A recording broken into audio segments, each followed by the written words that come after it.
firing line with William F. Buckley, Jr. Professor Milton Friedman is considered by some people the leading economist in the entire world. That in itself is eye-catching, though, come to think of it, somebody has to be the leading economist in the entire world. The marvel is that Mr. Friedman is a conservative, or to use the correct term, a classical liberal. Indeed, his sympathies can be inferred from his association with Senator Goldwater during 1964, whom he occasionally advised in economic matters. Mr. Friedman is the author of great and weighty works. His initial publication was fetchingly entitled Pigu's Standard for Determining Inelasticities. His latest and greatest work, in collaboration with Anna Schwartz, is a monetary history of the United States, a work of seminal influence which is causing as much stir in the world of Keynesian economics as the Origin of Species caused in fundamentalist Christian circles. Mr. Friedman is well known in the political community on account of several arresting contentions. One of them is that poor people tend to be hurt by existing welfare programs. Another is that we should altogether abandon such reliance as we now have on gold. A third is that we should institute a negative income tax, and still again, four, that we should abandon the progressive feature of the existing income tax. I should like to begin by asking Mr. Friedman whether, in his view, the technical competence of Keynesian economists is now being challenged by his researches.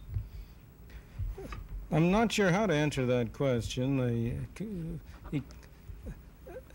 The problem is that the distinction needs to be drawn between the competence of the economists and the correctness of their analysis. I would not want to say for a moment that those economists who regard themselves as Keynesians are in any technical sense less competent than those who regard themselves otherwise. On the other hand, there's no doubt whatsoever that what now would be held and believed by people who call themselves Keynesian economists is very different from what these same people would have believed 10 or 15 years ago. The label may stay the same, but the contents designated by that label have gradually been changing. Well, would you go so far as to say that your researchers and the researchers of other economists are such as to have rendered indefensible certain of the conclusions which were embraced almost dogmatically, say, 15 years ago? Oh, there's no doubt about that whatsoever. I don't want to take the credit for my researches, but there's no doubt about the fact that there is no economist today, or hardly an economist today, who would hold the same views that a large fraction of the economic fraternity held in 1945, 1948. For example, to take a particular case where the revolution has been most extreme, as of 1945, just after World War II, the great bulk of economists would have argued that money did not matter in any important sense. And by money here, I mean the quantity of money, not income, but the quantity of money. There's hardly an economist today who would argue that way. If you want to see how radical the change has been, you can do so most easily by comparing principles textbooks that were issued just after World War II and those that are coming out now, even, I may say, when they are different editions of a work. Samuelson, for instance. Yes. You compare the first edition of Paul Samuelson's Principles with the seventh, which is just out. You will find that in the first edition there's a very small section on money, and he has nothing but negative comments to make about the quantity theory of money, about monetary control. He says it's of no importance. You look at his seventh edition, there's a very large and extensive section on the role of money. You will find that he talks about the quantity theory of money and the importance of monetary policy in a wholly different way, a much more favorable way than he did 15, 20 years ago. Well, do you think that he and others have found this experience intellectually chastening? That is to say, have they proceeded to alter their approach to economics in a direction rather more scientific than theological, which it had become towards the end of Keynes' period? Well, Keynes himself, I'm not sure I would agree with the implicit judgment about Keynes. Keynes himself was very much of a scientist. I think he was wrong on various things, but he certainly had a scientific approach.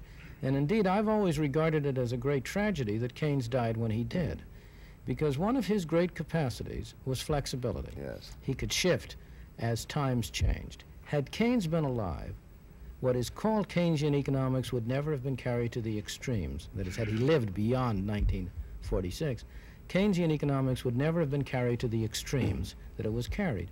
In the last article of his he ever wrote, which was published posthumously, he warned the economics profession at large that there was much virtue in old truths and that they should not be carried away by the new things. And there's no doubt that he wasn't at that point a Keynesian in the sense in which it was then interpreted.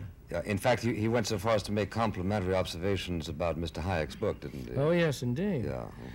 Well, Keynes was he was a great economist. We mustn't. It seems to me you must avoid denigrating the man, because some of his disciples carried some of his arguments much too far. He was a great economist.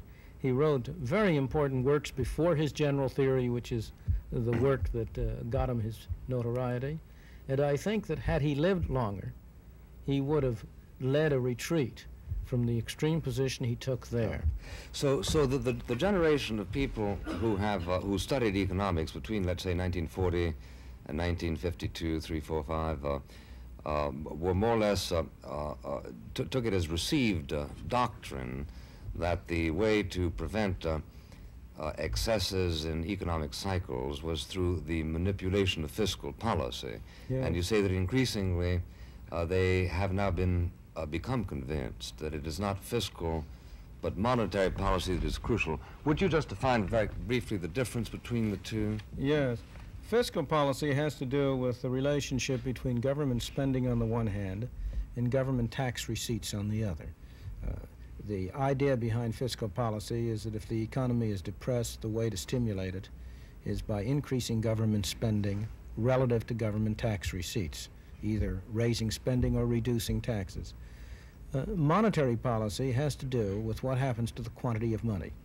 And by the quantity of money, I mean the number of dollars you and I carry in our pockets, or the number of dollars there is to the credit of people at banks.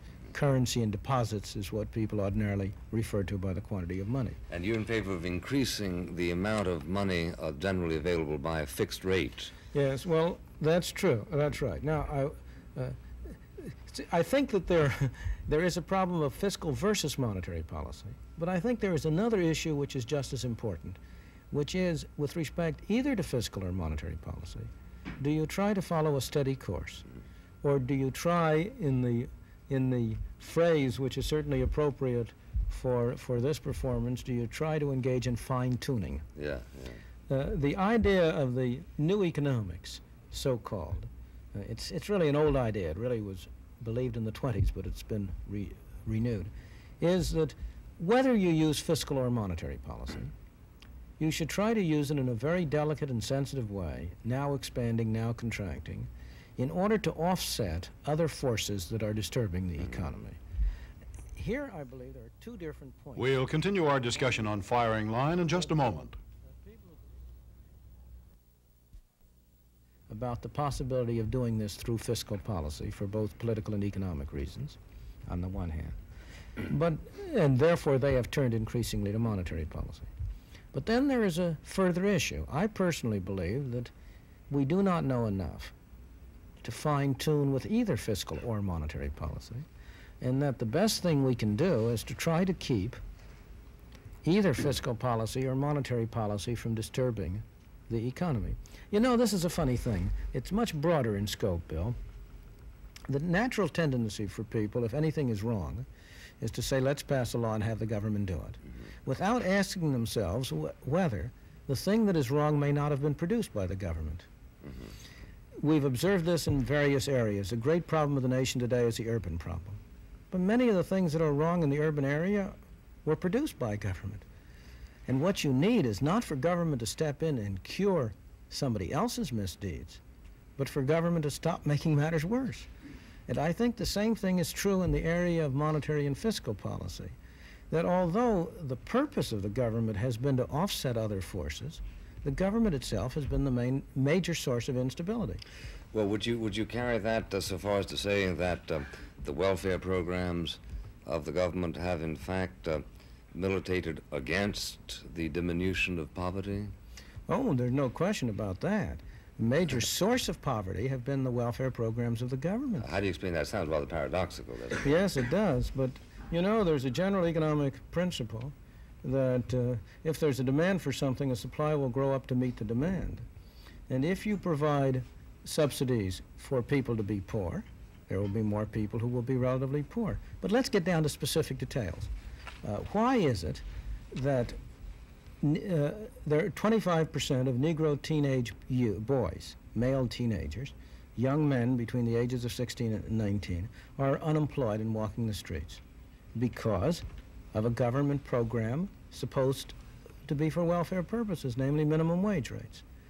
The government has legislated that it is far better for a Negro boy of 18 years old to be unemployed at $1.50 an hour than to be employed at $1 an hour. That's the only reason why unemployment among Negro youngsters is 25% instead of 7 or 8%, which is what it was before the minimum wage was raised so high. Yeah, but it's also true that back before there was a minimum wage, there were also people unemployed, isn't it? Oh, yes, but there was no such concentration of unemployment among the young people, among the unskilled, among the Negroes. Well, there was the minimum wage in 1931, 32, was it? No, we must distinguish between two different things: broad, general, overall unemployment, and of course, there was no minimum wage in 31, 32. There was enormous general cyclical unemployment. So, but my point is a different one. Here we have a time when unemployment in general, on the average, is low. It's only 4%, but it's 25% among Negro teenage boys. It's very high among the unskilled in general, much higher than it is on the average. If you go to an earlier period, when unemployment in general was 4%, suppose you go to 1955, unemployment then was about 4%. But at that time, the unemployment rate among Negro boys, teenage boys, was 8%, not 25%. Now, I quite agree that when you had a situation with total unemployment of 15%, 20% as you did in 1931, that was not the result of minimum wage laws. That was the result of bad monetary policy. Well, if it's true that positive action by government is a mistake inasmuch as it tends to exacerbate situations that it set out to cure, wouldn't it follow that your proposal for a negative income tax might actually create a larger class of indolent and unemployed than existing programs, or certainly than ideal programs? But first of all, you'd better explain your negative income tax, because it's frequently misunderstood. Yes, it certainly is. The proposal for a negative income tax is a proposal to help poor people by giving them money, which is what they need, rather than as now, by requiring them to come before a governmental official, detail all their assets and their liabilities, and be told that you may spend X dollars on rent, Y dollars on food, etc., and then be given a handout. The idea of the negative income tax is to treat people who are poor in the same way as we treat people who are rich. Both groups would have to file income tax returns, and both groups would be treated in parallel way. Under current law, if you or I file an income tax return, and we have, let's say, I were a family of four, head of a family of four, to take a simple case. Which in fact you do. Well, I am, but as it happens, my children are growing up and they're not very good no good to me anymore as income tax deductions. That's one of the troubles with you kids growing up. Your parents lose you as a deduction. And you don't tithe their earnings?